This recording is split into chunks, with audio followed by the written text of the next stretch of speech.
kulikayo ne byonna ebyakutuukako webale kubeerayo. Happy New Year. Olunaku olwaleero tubadde ku kiwa. Ensonga y'olwaleero chairman tubadde ku ki?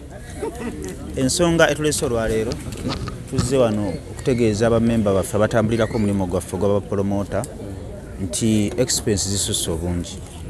Olaba tubadde mabega wali nga tetukyafuna ssente nga tulina abayimbi, tulina media, tulina bannannyini bifo nga tetukyakola magoba. Kata ate revenue beyingira mu kinaaba kitya. Ng'abantu twagala kubeebuuzaako tuzzaako ki. Nze nga nvudde n'ekiroozi tusooke tuyimirizeemu kuteekateeka ebivulu, tusooke tweteeketeeke. Tusinkanemu aba revenue, tusinkane abapoliisi be bamu ku basinga okutwala ssente mu mulimu gwaffe guno.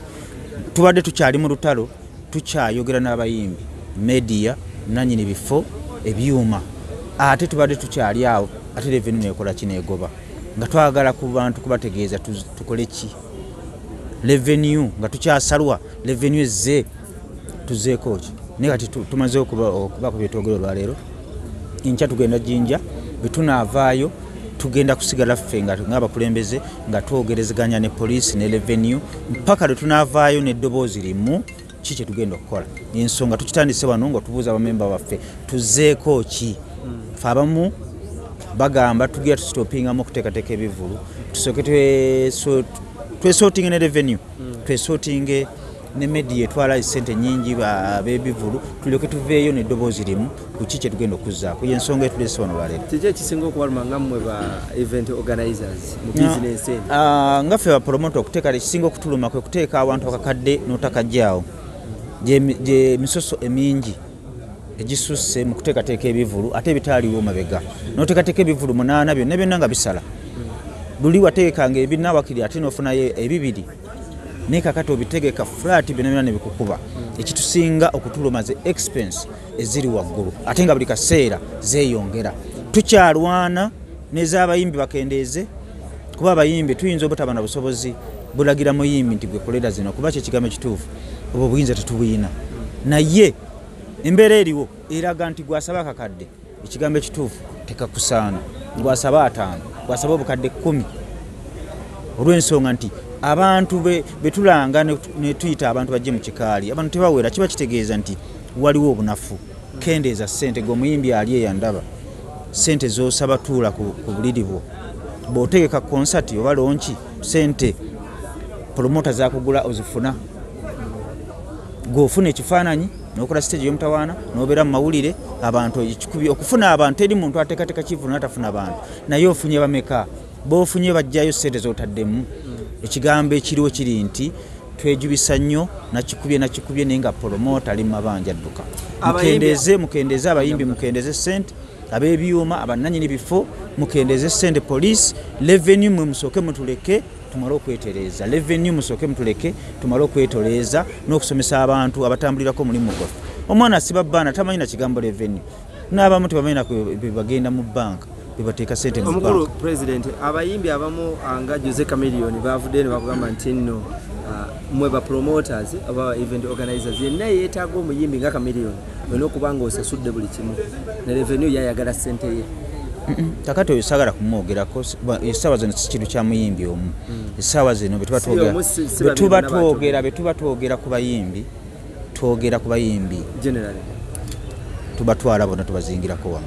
Omuyimbi talina buyinza ate buwa promota nkola gy'alina kukola mu mirimu gyaffe. Essaawa zino nga betubadde tubikola, omuyimbi omulaba n'oyogera naye n'omuwa ssente z'omuwadde, naye tukizudde nga tubadde tubawa ssente nga tezibajjaamu. Kye kigambo ekituufu. Kubanga benkulanga n'enkola enamawojo ofudde emirundi 8 n'ofuna 6, tukiraba nti gobeera omunafu asookebwako. Abayimbi beekube mu ttooki, mukendeeze ssente, bemba nga mukyayagala bapromota babategeke. Oba si kyekyo ffe tetulina buzibu, tujja kudda ebbali bo beeteeketeeke bafune amagoba ge tufuna bebagamba nti batubba. Era twagala nnyo abayimbi, kye tusinga okwagala ennyo, twagala nnyo kulaba ku kipande ng'omuyimbi yeetegese, ng'omuyimbi yeeranga. Era abayimbi, nze wabaayo omuyimbi ng'ayagala kweranga, ng'ayagala muweeyo n'akakadde, nja kanoonya nkamuwe nkugambe ssebo oba nnyabo nyamba weetegekeko olabe embeera gye tuyitamu. Betuba nga tufuna amagoba onyambe otuyambe omuyimbi ofune ku magoba naffe ge tufuna.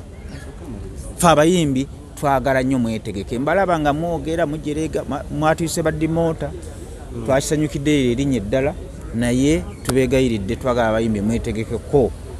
Mwetegeke musobole okulaba embeera gye tuyitamu.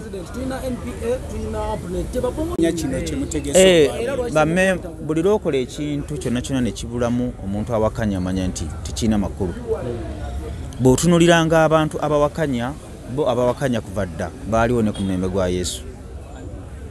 Eriyo omuntu mu kyaki musobola okubeera mu kibiina omusomesa n'agamba 2 gattako 2 oli n'akitegeera nti nnya naye oli n'akugamba nedda ziri 2 tulaba nti neeryemu neeryemu. Entegeera yaffe ya njawulo.